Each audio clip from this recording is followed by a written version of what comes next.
नमस्कार, मैं सिया मेहता। आप देख रहे हैं भारत समाचार एक्सप्रेस। अब पेश है आज की प्रमुख खबरें।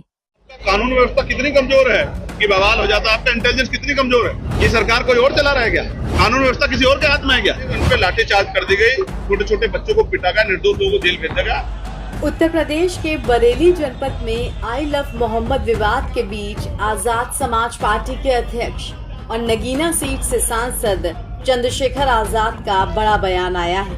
उन्होंने कहा कि बरेली में अन्याय हुआ है। चंद्रशेखर आजाद रविवार को मुरादाबाद में आयोजित पार्टी के सम्मेलन में शिरकत करने पहुंचे थे।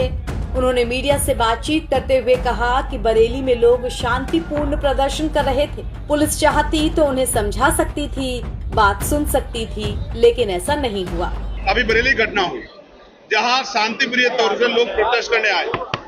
पुलिस अगर चाहती तो उनको प्यार से समझा सकती थी, उनकी बात को सुन सकती थी, और ये ना समझाए गए ना बुझाए गए, उन पे लाठीचार्ज कर दी गई, छोटे छोटे बच्चों को पिटा गया, निर्दोष लोगों को जेल भेजा गया, 2000 लोगों मुकदमा हुआ।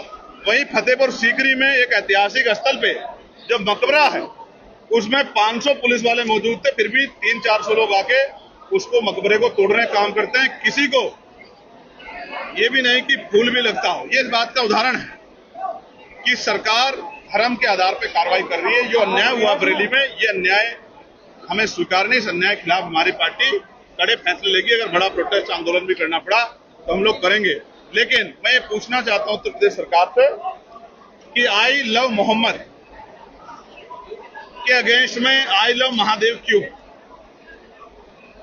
जो लोग महादेव को मानने वाले लोग हैं वो लंबे समय से महादेव को मान रहे हैं। वो इस वजह से थोड़ा ही मानते हैं कि कोई आई लव मोहम्मद कह रहा है। आप समझने का प्रयास कीजिए। आई लव मोहम्मद का मतलब क्या है? इस अंग्रेजी वर्ड का हिंदी मीनिंग क्या है?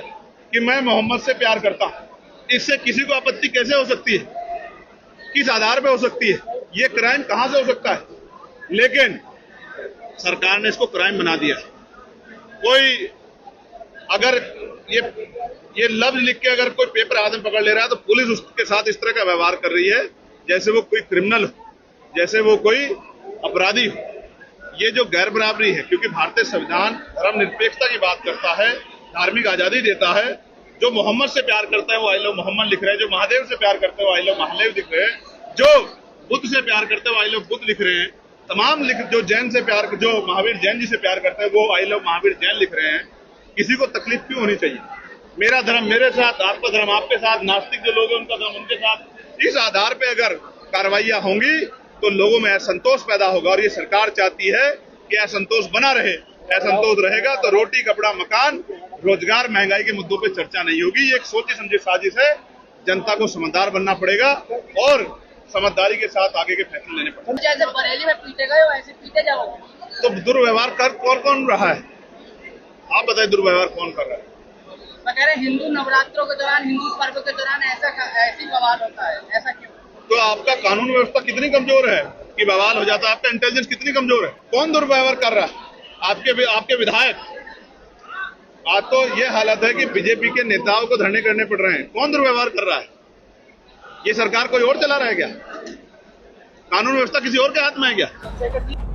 बरेली हिंसा को लेकर सांसद चंद्रशेखर ने आरोप लगाए कि यूपी की सरकार भेदभाव के साथ कार्रवाई कर रही है। बरेली में जो अन्याय हुआ है वो स्वीकार नहीं है।